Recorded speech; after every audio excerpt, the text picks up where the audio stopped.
Mesdames, Messieurs, bienvenue. Débutons justement ce bulletin d'information en langue anglaise avec vous, Dix Nabissé. Good day to you.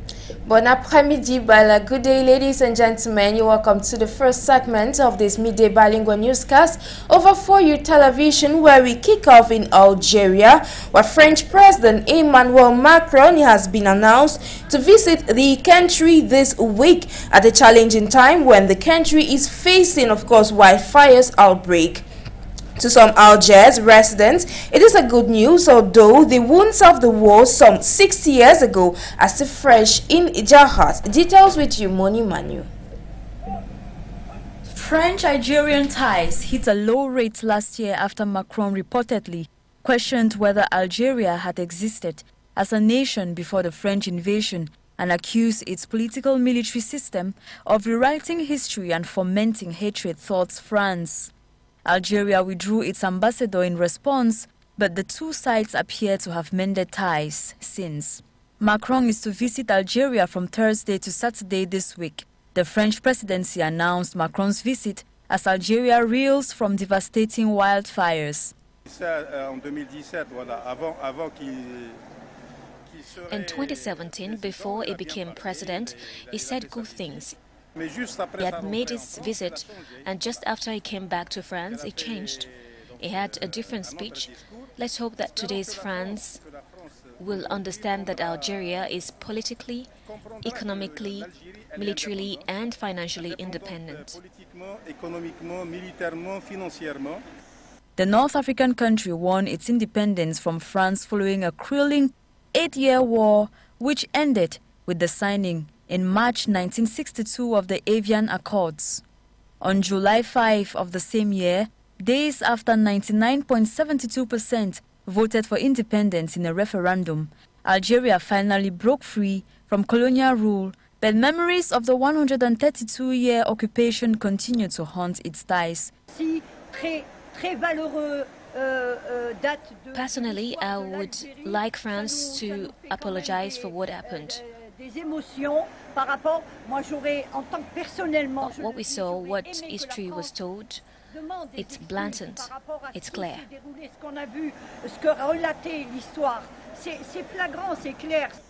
We live at a time when everyone sees their own interests. France has interests with us, and for us it's the same.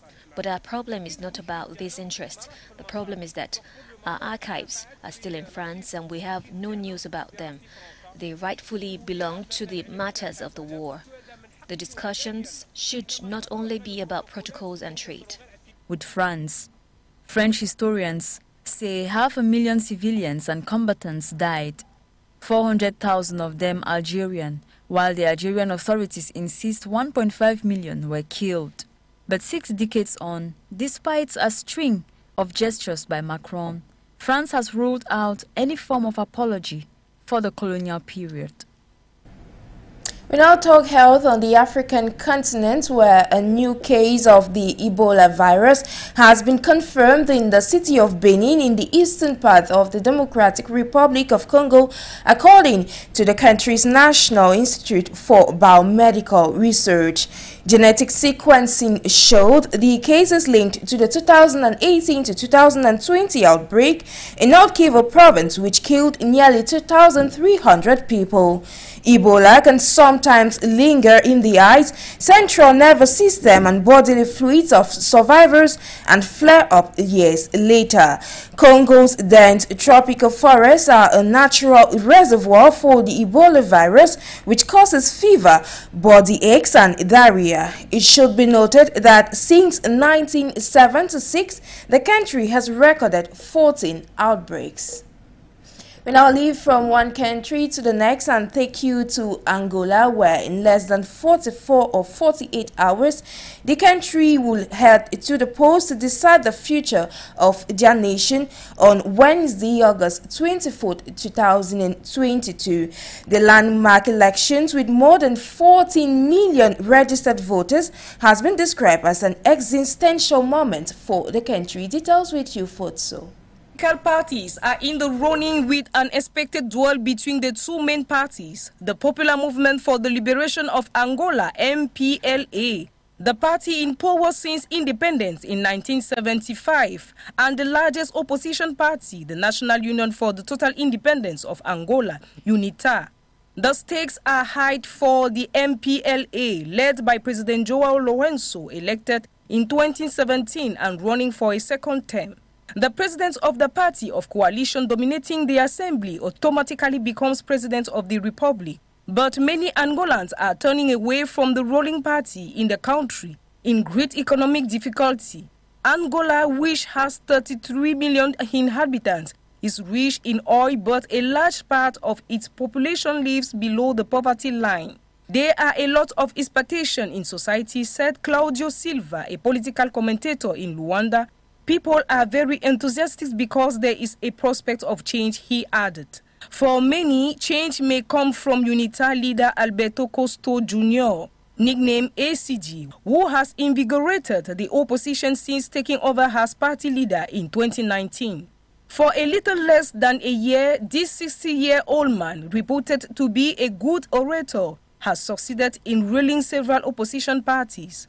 He rallied young urban voters around promises of reform and the fight against poverty and corruption. According to Augusto Santana, an electoral expert, they are looking for education jobs and better living conditions.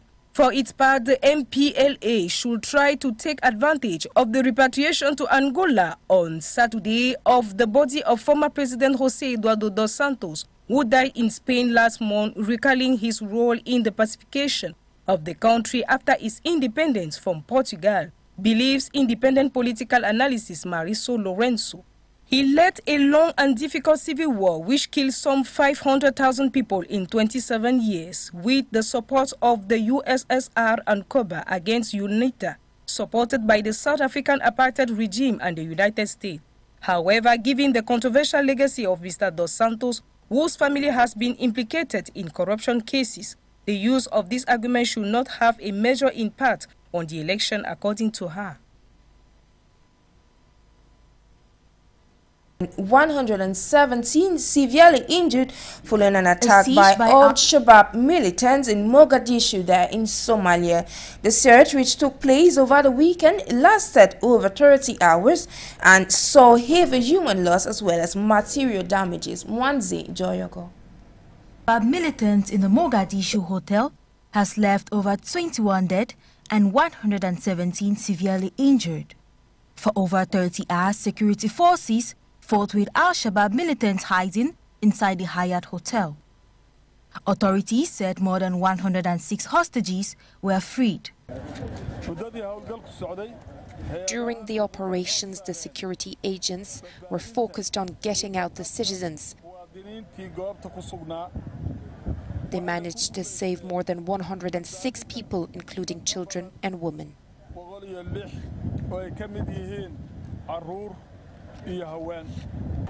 The attack started with 2 suicide bombings, followed by an assault by multiple gunmen who entered the building and targeted civilians.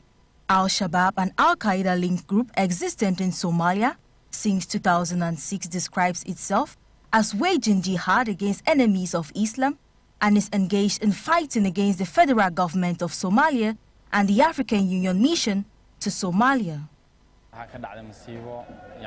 What happened here is a disaster. It is affecting us on 2 levels, as some of us know people who have died and are facing property destruction.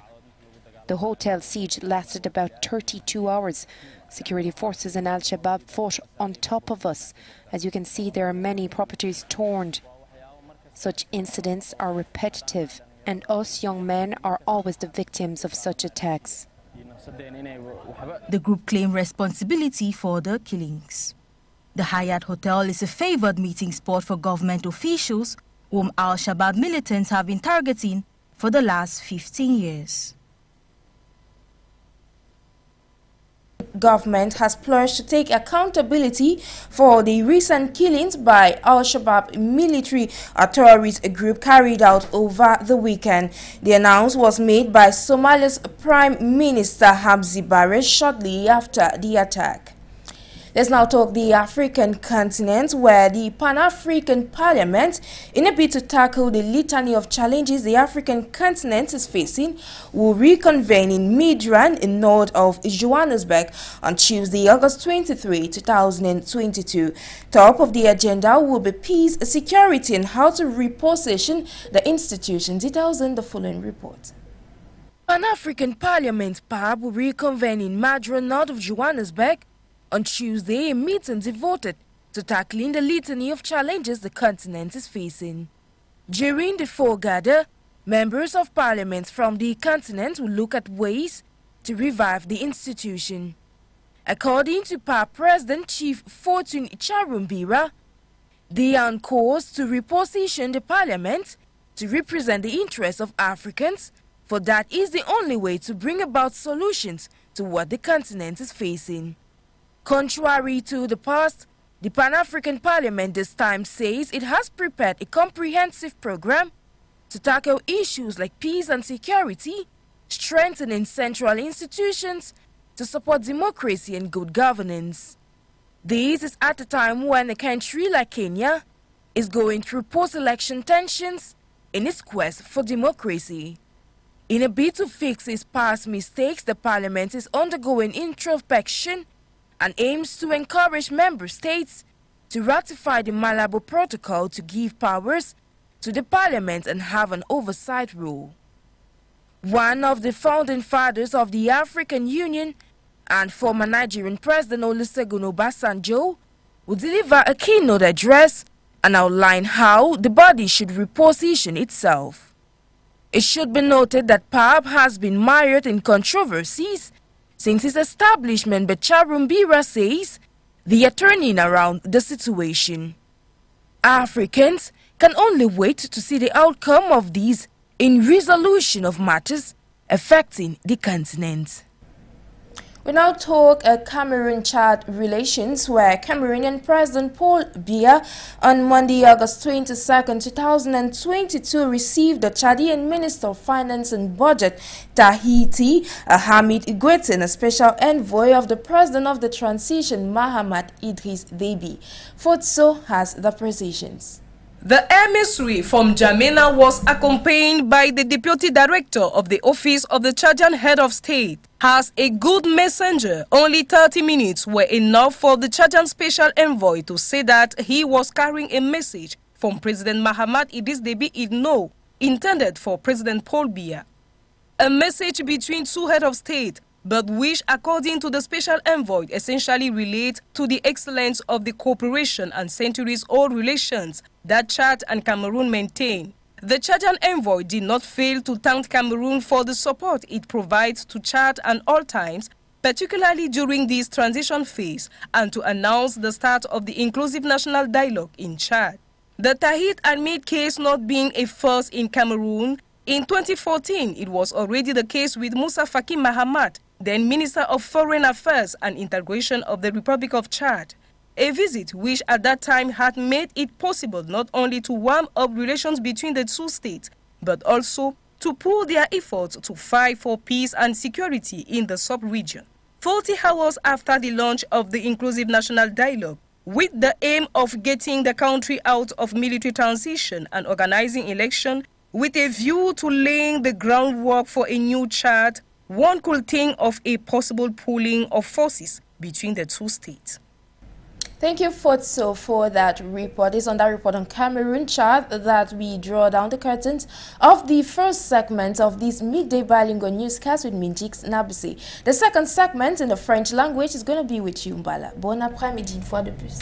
Good day to you, Jix Nabisi. Alors, pour cette partie en langue française, nous allons commencer du côté du Kenya. Et vous l'avez sans doute deviné, nous allons aborder la situation présidentielle de ce côté. Raila Odinga a donc déposé le lundi 22 août 2022 un recours à la justice contestant les élections présidentielles 2022.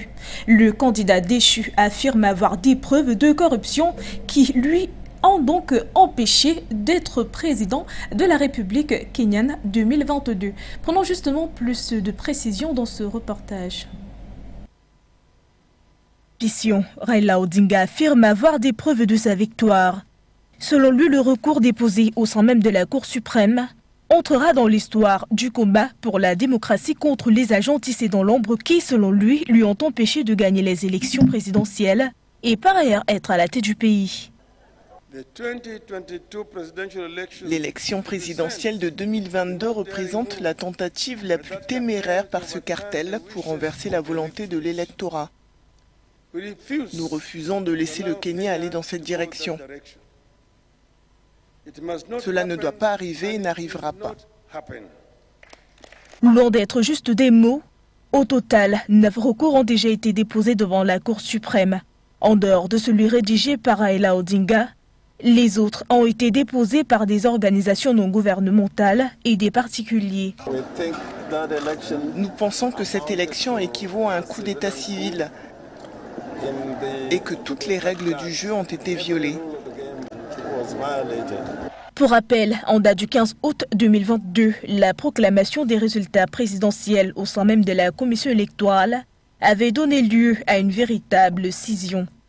Parmi les 7 commissaires présents, 4 avaient annoncé rejeter les résultats. Ceux-ci reprochaient au président de la commission électorale de manquer de gérance. Alors à présent du côté de l'Algérie, donc, ici des cars fondus en larmes. Au Bamako, 43 personnes ont péri dans de graves incendies qui ont à leur passage ravagé les zones forestières et urbaines du nord-est selon un nouveau bilan rendu public le lundi 22 août 2022 par la gendarmerie nationale. Celle-ci a également annoncé l'arrestation de 13 personnes soupçonnées d'être impliquées dans ces incendies criminels qui traînent avec eux plus de 200 blessés, parmi lesquels 87 grièvement blessés. Samedi dernier encore, un expert a indiqué qu'environ 10 000 hectares, soit plus de 10% de la superficie par parc en action dès le Kala, au nord-est de l'Algérie, classé par l'UNESCO comme réserve de biodiversité, avaient été détruits par des récents incendies. Du côté de l'Algérie encore, nous évoquons justement Emmanuel Macron qui est attendu de ce côté. Officiellement, le locataire du Champs-Élysées se rendra donc en visite en Algérie. Le déplacement du jeudi 25 au samedi 27 août 2022 à Alger puis à Oran fait donc suite à une première visite d'une douzaine d'heures en décembre 2017 du début de son premier quinquennat. Et c'est justement Guinée revient pour plus de détails. Après plusieurs mois de crise diplomatique sur la question mémorielle entre l'Algérie et la France, cette visite devrait permettre de redorer les relations entre les deux pays. C'est ce qu'espère le président français Emmanuel Macron qui a déclaré au cours d'une sortie qu'il assumait sa main tendue à l'Algérie. Ce déplacement prévu du 25 au 27 août prochain contribuera, selon la présidence française, à approfondir la relation bilatérale tournée vers l'avenir au bénéfice des populations des deux pays, à renforcer la coopération franco-algérienne face aux enjeux régionaux et à poursuivre le travail d'apaisement des mémoires. Pour Emmanuel Macron, il s'agira de son deuxième voyage en tant que président en Algérie après une visite d'une douzaine d'heures en décembre 2017, au début de son quinquennat. Pour rappel, les relations franco-algériennes ont connu un coup de froid lorsqu'en septembre 2021, le président Emmanuel Macron reprochait au gouvernement algérien d'entretenir une rente mémorielle tout en s'interrogeant sur l'existence d'une nation algérienne avant la colonisation. Rendons-nous à présent du côté du Tchad. Le dialogue national inclusif et souverain, très attendu par le peuple tchadien, se verra finalement ouvrir donc par des travaux le mercredi 24 août 2022. Ceci pour des raisons très précises. Justement, des détails sont plus dans ce reportage. Repoussé à mardi dans l'après-midi, c'est définitivement le mercredi 23 août 2022 que s'ouvrira du côté du Tchad le début effectif des travaux du dialogue national inclusif et souverain. Le programme déjà connu à 9h GMT s'ouvriront les portes du palais du 15 janvier avec présentation du rapport d'activité du comité d'organisation. Ensuite, place à l'élaboration d'un règlement intérieur suivi de son adoption par les parties prenantes. Précisons que cette étape très importante permettra la mise en place du présidium chargé de la bonne tenue du dialogue. Pour donc clôturer, un agenda assez bien élaboré sera défini. Ces 3 étapes occuperont le reste de la semaine avant l'ouverture du dialogue. Précisons que ce laps de temps permettra donc de poursuivre l'enregistrement des participants, la remise des kits et bien sûr le parachèvement de la mise en place du dispositif spécial de sécurité pour les politico-militaires. Mamad Idriss Déby, chef de la transition, de son côté, affirme le 22 août 2022 au leader du parti réformiste qu'il travaille d'arrache-pied pour donc pousser toutes les personnes en marge des assises à y participer. Rappelons que 10 représentants jeunes ont été tirés au sort lundi dernier pour donc compléter la liste des 60 jeunes désignés pour participer au dialogue national. Du côté du Soudan, on parle d'au moins 79 morts depuis le début de la saison des pluies. L'annonce a donc été faite par le porte-parole du Conseil national de la protection civile, Abdel Jalil Abdelrahmine. Les dégâts matériels et des besoins humanitaires sont très conséquents. Plus de 100 000 maisons ont été particulièrement ou même complètement détruites depuis mai dernier, selon un rapport publié le lundi 22 août 2022 par l'Agence humanitaire des Nations Unies. Et puis du côté de la Mozambique, la Banque mondiale a accordé 300 millions de dollars dus au Mozambique, donc à l'occasion d'un accord marquant la reprise de son soutien à ce pays 6 ans après seulement avoir suspendu son aide à la suite d'un scandale financier impliquant le gouvernement. Les fonds décaissés par l'organisation multilatérale sous la forme d'un don seront donc affectés à des projets d'infrastructures destinés à soutenir l'économie et bien sûr à améliorer les conditions de vie de la population, a donc déclaré le ministère des Finances mozambicain Max Tonela. C'est sur cette note justement que nous fermons cette partie en langue française. Pour cette partie justement, je suis Bala. And for the English version, I have been Jix in Napise. As you have a great day, do stay in company of our programs.